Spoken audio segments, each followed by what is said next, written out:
ನಮಸ್ಕಾರ ಸ್ನೇಹಿತರೆ. ಮೌನಿ ಅಮಾವಾಸ್ಯೆಯ ದಿನ ಕುಂಭದಲ್ಲಾದ ದುರ್ಘಟನೆಯ ಹಿಂದಿನ ರಹಸ್ಯ ಷಡ್ಯಂತ್ರ ಬಯಲಾಗಿದೆ. ದುರ್ಘಟನೆಯ ಸಂದರ್ಭದಲ್ಲಿ ಆಕ್ಟಿವ್ ಆಗಿದ್ದಂತಹ 16,000 ಫೋನ್ಗಳ ಬಗ್ಗೆ ಯೋಗಿ ಇನ್ವೆಸ್ಟಿಗೇಷನ್ ಶುರು ಮಾಡಿದ್ದಾರೆ. ಯಾವಾಗ ತನಿಖೆ ಪ್ರಾರಂಭವಾಯಿತೋ ಈಗ ಫೋನ್ಗಳು ಸ್ವಿಚ್ ಆಫ್. ಈ ಫೋನ್ಗಳೆಲ್ಲ ಯಾರಿಗೆ ಸೇರಿದ್ದು, ಯಾರಿಗೆ ಕರೆ ಹೋಗಿದೆ? ಯೋಗಿ ಕೈಗೆ ಕಾಲ್ ತುಳಿತ ನಡೆಸಿದ ಗೂಂಡಾಗಳು ರೆಡ್ ಹ್ಯಾಂಡ್ ಆಗಿ ಸಿಕ್ಕಿಬಿದ್ರ. ಎಲ್ಲದರ ಬಗ್ಗೆ ಮಾಹಿತಿ ಕೊಡ್ತೀನಿ. ದಯಮಾಡಿ ಚಾನಲ್ ಸಬ್ಸ್ಕ್ರೈಬ್ ಮಾಡಿ, ಲೈಕ್ ಮಾಡಿ. ಸ್ನೇಹಿತರೆ, ಮೌನಿ ಅಮಾವಾಸ್ಯೆ ದಿನ ಮಧ್ಯರಾತ್ರಿ 1 ರಿಂದ 2 ಗಂಟೆಯ ಸಮಯದಲ್ಲಿ ಕುಂಭದಲ್ಲಿ ಸಂಗಮ್ ನೋಸ್ ನಲ್ಲಿ ಕಾಲ್ ತುಳಿತ ಆಗಿ 30 ಜನರ ಸಾವಾಗಿತ್ತು. ಅದಾದಾಗ್ಲೇ ಸಾಕಷ್ಟು ಜನರಿಗೆ ಅನ್ಸಿತ್ತು ಇದು ಸಾಮಾನ್ಯವಲ್ಲ, ಆಕಸ್ಮಿಕವಾಗಿ ನಡೆದಿರೋದಲ್ವೇ ಅಲ್ಲ, ಇದರ ಹಿಂದೆ ಏನೋ ಬಲವಂತದ ಷಡ್ಯಂತ್ರ ಇದ್ದೇ ಇದೆ. ಏನಿರ್ಬೋದು, ಇನ್ವೆಸ್ಟಿಗೇಷನ್ ಮಾಡಲಾಗತ್ತಾ ಅನ್ನೋದ್ರ ಬಗ್ಗೆ ಸಾಕಷ್ಟು ಕನ್ಸರ್ನ್ ಗಳಿತ್ತು. ಇದರ ಬಗ್ಗೆ ಪದೇ ಪದೇ ಕೇಳ್ತಾ ಇದ್ರಿ ಕೂಡ. ಈಗ ಬಲವಾದ ಸಾಕ್ಷಿಗಳು ಸಿಗ್ತಾ ಇದೆ. ಸಂಗಮ್ ನೋಸ್ ನಲ್ಲಿ ಆ ಸಮಯದಲ್ಲಿ ಸುಮಾರು 16,000 ಮೊಬೈಲ್ ಫೋನ್ಗಳು ಆಕ್ಟಿವ್ ಇದ್ವಂತೆ. ಈಗ ಅವೆಲ್ಲವೂ ಸ್ವಿಚ್ ಆಫ್ ಆಗಿದಾವೆ. ನೀವೇ ಯೋಚನೆ ಮಾಡಿ, 1 ಅಲ್ಲ 2 ಅಲ್ಲ 10 ಅಲ್ಲ 100 ಅಲ್ಲ 1000 ಅಲ್ಲ 16,000 ಮೊಬೈಲ್ ಫೋನ್ಗಳು ಆಕ್ಟಿವ್ ಇದ್ದಿದ್ದು ರಾತ್ರೋರಾತ್ರಿ ಬಂದ್ ಆಗುತ್ತೆ ಅಂದ್ರೆ ಇದರ ಹಿಂದ್ಗಡೆ ಷಡ್ಯಂತ್ರ ಇದೆ ಅಂತ ಅನ್ಸೋದಿಲ್ವಾ? ಇದು ಇನ್ವೆಸ್ಟಿಗೇಷನ್ ಮಾಡಲೇಬೇಕಾದ ವಿಚಾರ ಅಲ್ವಾ? ಇದನ್ನ ಬಯಲಿಗೆಳಿತಾ ಇರೋದು ಯೋಗಿಜಿಯ STF ಅಧಿಕಾರಿಗಳು. ಅದು ಆ ಫೋನ್ಗಳು ಆಕ್ಟಿವ್ ಆಗಿರೋದು ಪರ್ಟಿಕ್ಯುಲರ್ ಆಗಿ ಸಂಗಮ್ ನೋಸ್ ನಲ್ಲಿ ಏನ್ ಕಾಲ್ ತುಳಿತ ಆಗಿದೆ ಅದೇ ರೀಜನ್ ನಲ್ಲೇ. ಯಾವಾಗ ಇನ್ವೆಸ್ಟಿಗೇಷನ್ ಶುರುವಾಯ್ತೋ ಅವೆಲ್ಲ ಬಂದ್ ಆಗಿದಾವೆ. ಫೋನ್ ಬಂದ್ ಏನಕ್ಕಾಗತ್ತೆ? 2 ರೀಸನ್. ಇವುಗಳನ್ನ ಯಾರೋ ಬೇಕಂತ ಬಂದ್ ಮಾಡಿದ್ದಾರೆ, ಇಲ್ಲ ಏನೋ ಟೆಕ್ನಿಕಲ್ ಫಾಲ್ಟ್ ಇರ್ಬೋದು. ಟೆಕ್ನಿಕಲ್ ಫಾಲ್ಟ್ ಇರೋದಾದ್ರೆ ಕೇವಲ 16,000 ಮೊಬೈಲ್ ಫೋನ್ಗಳು ಯಾಕೆ ಬಂದ್ ಆಗುತ್ತೆ? ಅಫೆಕ್ಟ್ ಆಗೋದಾದ್ರೆ ಎಲ್ಲಾ ಮೊಬೈಲ್ ಫೋನ್ಗಳು ಅಫೆಕ್ಟ್ ಆಗಬೇಕು, ಉಳಿದ ಯಾವ ಫೋನ್ಗಳು ಕೆಲಸ ಮಾಡ್ಲೇಬಾರ್ದಲ್ಲ. ಅಂದ್ರೆ ಸ್ಪಷ್ಟ ಷಡ್ಯಂತ್ರ ಇದೆ. ಇದ್ರ ಹಿಂದ್ಗಡೆ ಕೆಲಸ ಮುಗಿದ ನಂತರ ಬಂದ್ ಮಾಡಲಾಗಿದೆ. ತಳ್ಳಾಟ ನೂಕಾಟ ಆಗಿ 30 ಜನರ ಸಾವು ನೋವಾದ ನಂತರ ಏಕದಂ ಬಂದಾಗುತ್ತೆ. ಇವೆಲ್ಲ ಯಾರ ಫೋನ್ಗಳು, ಯಾರ್ಯಾರಿಗೆ ಕರೆ ಹೋಗಿತ್ತು, ಯಾರ್ಯಾರು ಯಾರ ಸಂಪರ್ಕದಲ್ಲಿದ್ರು, ಯಾರ ಆದೇಶದ ಮೇಲೆ ಈ ಫೋನ್ಗಳನ್ನ ಬಂದ್ ಮಾಡಲಾಗಿದೆ, ಯಾರಿಂದ ಜಾಸ್ತಿ ಕರೆಗಳು ಬಂದಿರೋದು, ಇದು ಸಾಮಾನ್ಯ ಸಂಗತಿನ ಅಥವಾ ಹಿಂದ್ಗಡೆ ಏನಾದ್ರೂ ಷಡ್ಯಂತ್ರ ಇದೆಯಾ? ಯಾಕಂದ್ರೆ ಇದು ಚಿಕ್ಕ ಪುಟ್ಟ ನೆಟ್ವರ್ಕ್ ಅಲ್ವೇ ಅಲ್ಲ, ಇದರ ಹಿಂದೆ ದೊಡ್ಡ ನೆಟ್ವರ್ಕ್ ನ ಕೈವಾಡನೆ ಇದೆ. ಅದರ ಬುಡದವರೆಗೂ ಹೋಗಿ ಇನ್ವೆಸ್ಟಿಗೇಷನ್ ಮಾಡೋದಿಕ್ಕೆ ಈಗಾಗಲೇ ಯೋಗಿ ಅವರ ಜುಡಿಷಿಯರಿ ಎನ್ಕ್ವೈರಿ ಸ್ಟಾರ್ಟ್ ಆಗಿದೆ. ಇನ್ವೆಸ್ಟಿಗೇಷನ್ ಗೆ ಅಂತ STF ರಚನೆಯಾಗಿ ಕಣಕ್ಕಿಳಿದು STF ಸಹ ಇನ್ವೆಸ್ಟಿಗೇಷನ್ ಮಾಡ್ತಾ ಇದೆ. ಸ್ನೇಹಿತರೆ, ಇದು ವ್ಯವಸ್ಥಿತ ಷಡ್ಯಂತ್ರ ಕುಂಭ ಪ್ರಾರಂಭ ಆಗೋಕ್ಕೂ ಮುಂಚಿನಿಂದ ನಡೀತಾ ಇತ್ತು. ಇನ್ನು ಕುಂಭ ಪ್ರಾರಂಭ ಆಗಿರಲೇ ಇಲ್ಲ. ಜನವರಿ 10ನೇ ತಾರೀಕಿನ ಶುರುವಾತಿನ ದಿನಗಳಲ್ಲಿ ಇವರೆಲ್ಲ ಯಾವ ರೀತಿ ನರೇಟಿವ್ ಸೃಷ್ಟಿ ಮಾಡ್ತಾ ಇದ್ರು? ಕುಂಭದಲ್ಲಿ ಇನ್ನು ವ್ಯವಸ್ಥೆನೇ ಆಗಿಲ್ಲ, ಎಲ್ಲ ಕಡೆ ಅವ್ಯವಸ್ಥೆನೇ ಇದೆ. ಕಂಬ ನಿಲ್ಸಿದ್ರೆ ವೈರ್ ಹಾಕಿಲ್ಲ, ವೈರ್ ಹಾಕಿದ್ರೆ ಇನ್ನು ಕನೆಕ್ಷನ್ ಕೊಟ್ಟಿಲ್ಲ.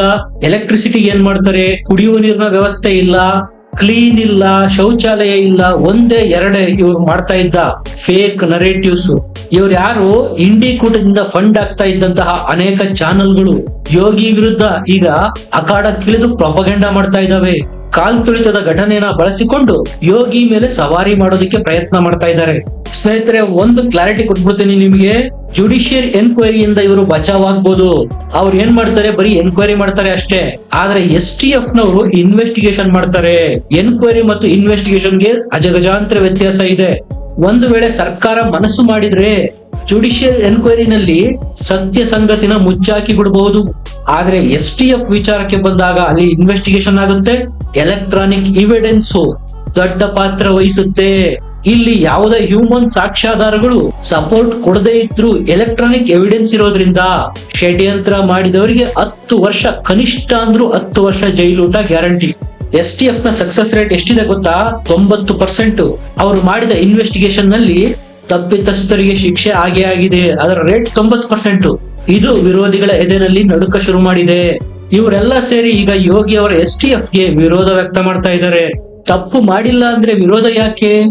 ಉರಿಯೋ ಬೆಂಕಿಗೆ ತುಪ್ಪ ಸುರಿದವರು ಜೈಲ್ ಸೇರ್ತಾರೆ. ಸ್ನೇಹಿತರೆ, ನಮಗಂತೂ ಇನ್ವೆಸ್ಟಿಗೇಷನ್ ಆಗಲೇಬೇಕು. 16,000 ಫೋನ್ ಆಕ್ಟಿವ್ ಆಗಿದ್ದವು ಇದ್ದಕ್ಕಿದ್ದಂತೆ ಬಂದ್ ಆಗಿದ್ಯಾಕೆ?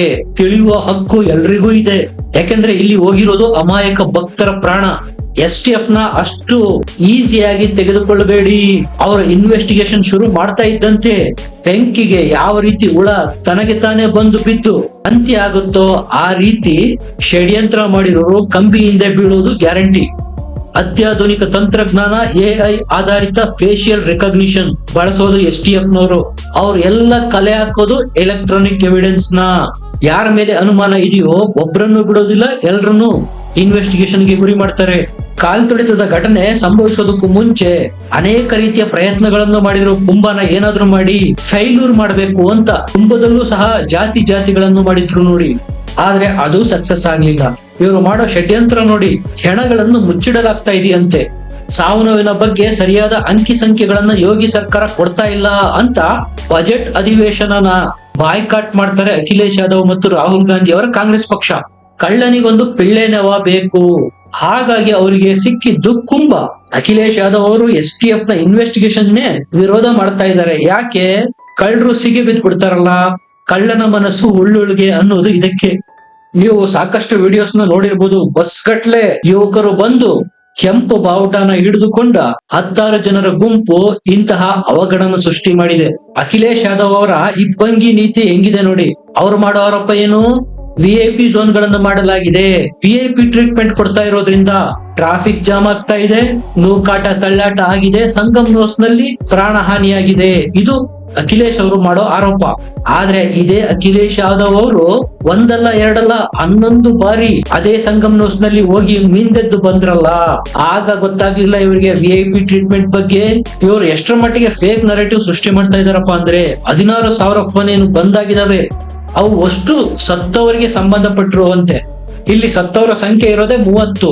16,000 ಫೋನ್ ಹೆಂಗೆ ಬಂದಾಯ್ತು? ಒಬ್ಬೊಬ್ರು 100,000 ಫೋನ್ ಇಟ್ಕೊಂಡ್ ಬಂದಿದ್ರ? ಸ್ನೇಹಿತರೆ, ಈ ಎಲ್ಲ ದುಷ್ಟ ದುರುಳರಿಗೆ ನೀರು, ನೆರಳು, ಆಕ್ಸಿಜನ್ ನ ಯಾರು ಕೊಡ್ತಾ ಇದ್ದಾರೆ ಅನ್ನೋದನ್ನ ಯೋಗಿಜಿ ಬಯಲಿಗೆ ಎಳಿಲೇಬೇಕು. ಜುಡಿಷಿಯಲ್ ಎನ್ಕ್ವೈರಿನಲ್ಲಿ ಇವರು ಬಚಾವಾಗ್ಬೋದು, ಆದ್ರೆ STF ನ ಕೆಂಗಣ್ಣಿನಿಂದ ಇವರು ಬಚಾವಾಗೋ ಚಾನ್ಸೇ ಇಲ್ಲ. ಯಾಕಂದ್ರೆ ಇಲ್ಲಿ ಯೋಗಿಯ ಕ್ರೆಡಿಬಿಲಿಟಿ ವಿಚಾರ ಬರುತ್ತೆ. ತಪ್ಪಿತಸ್ಥರಿಗೆ ಶಿಕ್ಷೆ ಕೊಡಿಸಿದ್ರೆ ತನ್ನ ಮೇಲೆ ಇರ್ತಕ್ಕಂಥ ಕಳಂಕನ ತೊಳೆದುಕೊಂಡಂತಾಗತ್ತೆ.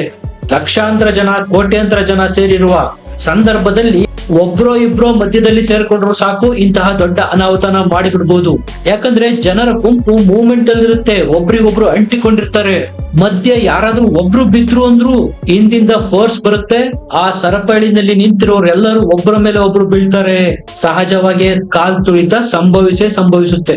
ಕೇವಲ ಕೆಲವು ಬೆರಳೆಣಿಕೆಯಷ್ಟು ವಿಕೃತ ಮನಸ್ಸಿನವರು ಗುಂಪಿನಲ್ಲಿ ಇದ್ರೂ ಸಹ ಇಂತಹ ದೊಡ್ಡ ಅವಘಡನ ಮಾಡಿಬಿಡ್ಬೋದು. ಈ ದುಷ್ಟರು, ದುರುಳರು ಯಾವ ರೀತಿ ಅನ್ಕೊಂಡಿದ್ದಾರೆ ಗೊತ್ತಾ? ಈಗ ಹೇಗಿದ್ರು ಹಲವಾರು ಸಾವು ನೋವಾಗಿದೆ ಕುಂಭದಲ್ಲಿ.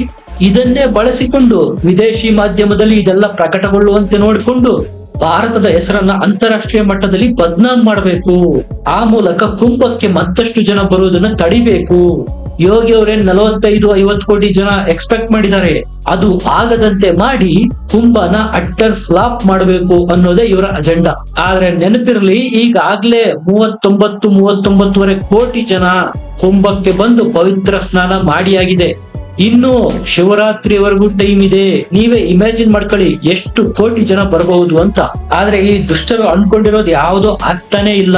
ಸಾಗರದಂತೆ ದಿನಂಪ್ರತಿ ಹರಿದು ಬರ್ತಾ ಇದ್ದಾರೆ ಜನ ಕುಂಭಕ್ಕೆ. ಯೋಗ್ಯ ಪ್ರಶಾಸನ ಮನವಿ ಮಾಡ್ಕೋತಾ ಇದೆ, ಈಗ ಬರಬೇಡಿ, 4ನೇ ತಾರೀಕು ನಂತರ ಬನ್ನಿ. ಜನ ಕೇಳ್ತಾನೆ ಇಲ್ಲ. ಇದನ್ನೆಲ್ಲ ನೋಡಿ ಲೆಫ್ಟ್ ಲಿಬರಲ್ಗಳು ಬರ್ನೋಲ್ ಇಟ್ಕೊಳ್ಳದೆ ಇನ್ನೇನ್ ಮಾಡಿ ಯಾರು? ನಿಮ್ಗೇನ್ ಅನ್ಸುತ್ತೆ? ಕಮೆಂಟ್ ಮಾಡಿ, ಲೈಕ್ ಮಾಡಿ, ಚಾನಲ್ ಸಬ್ಸ್ಕ್ರೈಬ್ ಮಾಡಿ. ಮತ್ತೆ ಸಿಗೋಣ. ನಮಸ್ಕಾರ.